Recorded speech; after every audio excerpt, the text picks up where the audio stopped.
కరీంనగర్లో తాగునీటి కష్టాలు రాకుండా లోయర్ మానేరు డ్యాంలో కనీస నీటి నిల్వ చేయాలని డిమాండ్ చేశారు ఎమ్మెల్యే గంగుల కమలాకర్. లేదంటే దిగువకు వదులుతున్న నీటిని అడ్డుకుంటామని హెచ్చరించారు. కరీంనగర్లో ఎల్ఎండీని సందర్శించారు గంగుల. నీటి నిల్వపై అధికారులతో మాట్లాడారు. ప్రస్తుతం డ్యాంలో 5 టీఎంసీలే ఉందని తెలిపారు. ప్రభుత్వం ఉత్తర తెలంగాణపై వివక్షం చూపిస్తుందని ఆరోపించారు. ఎల్ఎండీకి నీటిని తరలించాలని డిమాండ్ చేశారు.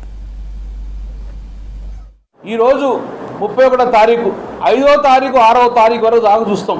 మీరు ఎల్లంపల్లి నుంచి డ్రా చేయండి, మిడ్బాన్ నుంచి డ్రా చేయండి చేసి సాగునీరు అడుగుతలే. మేము సాగునీరు ఎట్లా మొత్తం ఎండిపోయినాయి, మా పంట పొలాలు మొత్తం ఎండిపోయినాయి. మా కరీంనగర్ రూరల్ ప్రాంతంలో పంటలు ఎట్లా ఎండగొట్టిర్రు.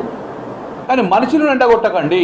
ఇప్పటికే మార్చి 31 లోపలనే దినం తెచ్చి దినం నీళ్ళు ఇస్తే రేపు ఎవాపరేషన్ లాస్ అయితే నీళ్ళు ఎండలు ముదురుతాయి, ఇంకా కన్జంప్షన్ వాటర్ ఎక్కువ పెరుగుతుంది. కాబట్టి ఈ 3.5 టీఎంసీ నీళ్ళు సరిపోవు.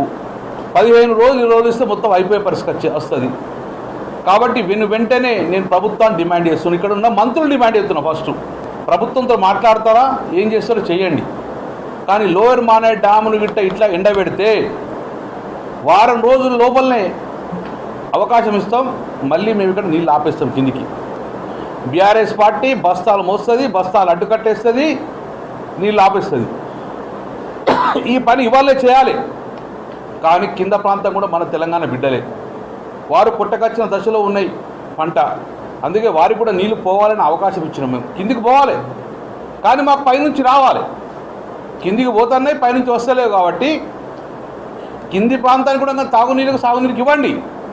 కానీ పై ప్రాంతంలో ఉన్న ఎల్ఎండి నుంచి కానీ ఎస్ఆర్ఎస్పి నుంచి కానీ ఎల్ఎంపల్లి నుంచి కానీ మిడ్మానే నుంచి కానీ ఏం చేస్తారో కానీ జీవో నంబర్ 885 ప్రకారం 12 టీఎంసీ తగ్గకుండా నీళ్లు నిల్వ వచ్చే బాధ్యత